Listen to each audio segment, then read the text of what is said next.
right, guys, it's a beautiful evening right here at the Chipukizi Recording, live show, and we are hanging out with Nairobi County Women Rep Esther Passaris. Hi, how are you? Hi, I'm good. I'm great. Thank you so much for joining us, and I want to know, why did you come support Chipukizi today, and what's your relationship like with him?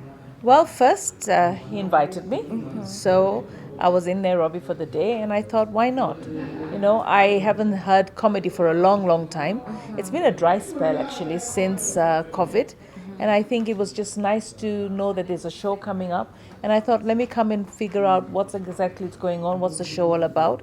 And I've seen it's going to be a show that brings in other comedians on the show and also discuss issues and also give us something to laugh about.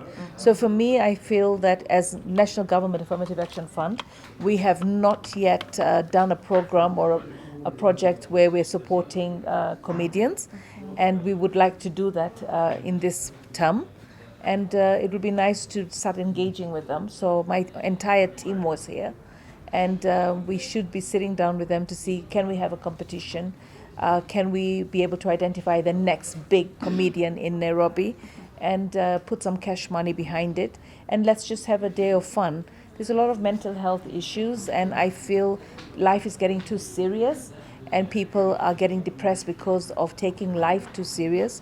So we need to give them that laughter so that they can ease off and realize that, if you can laugh, then you can pick it up. And we see that with a lot of people. When you lose a loved one, you go and then you start the process. After you've dealt with the grief, you start the process of celebrating one's life.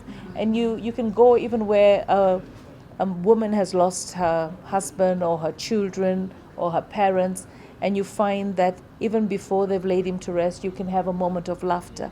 So I think laughter is something that God has given us as human beings to be able to ease ourselves from the stresses of life.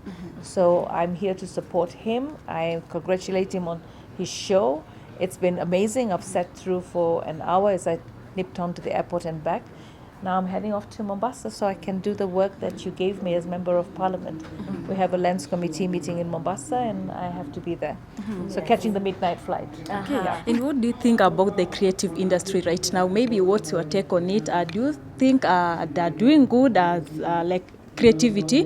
Like what's happening right now? What do you think about it? During the Youth International Day, I went to Kayole and quite a number of youth came out and did skits and poetry and little plays and music. And I think we have a long way to go. We need to fix the social halls in Nairobi across the country so that the youth can have a place to come out and perform. We also need to improve on theatre. And I feel Kenya's had the best of theatres. Now let's take the mashinani. And we've got to be willing to pay. We've got to be willing to pay. I mean, so that we can, it's a job. You can't just go there, watch and leave. You've got to be able to go, pay and enjoy so that the people that are producing this are actually able to earn an income. I feel social media is another platform that can bring you income. We've heard comedians that say they have more than 2 million followers and they make people laugh. So I think that there are so many spaces, but I'd love to see more people come out into the social halls and give us entertainment. Yeah. Now, talking about supporting talent, we have Talanta Hela initiative that is under CS Ababu Namwamba. We also have some talents that, I've spoken to them and they're saying they still do not understand, the kind of help they're going to get under this initiative.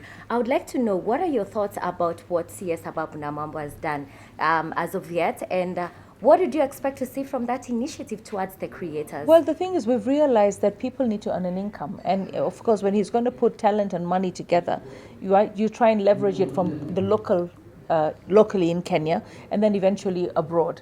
It was interesting to see the social influencer who was here, and she said she spends a lot of money creating her content, going to South Africa because she knows what it would pay her.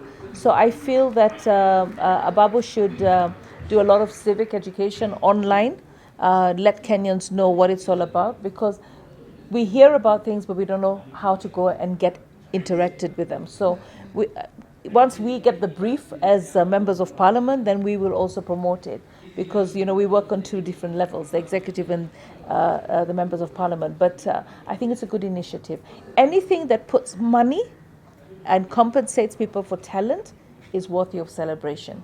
So I believe that he's on the right track. Yeah. And I've got to go now. Okay.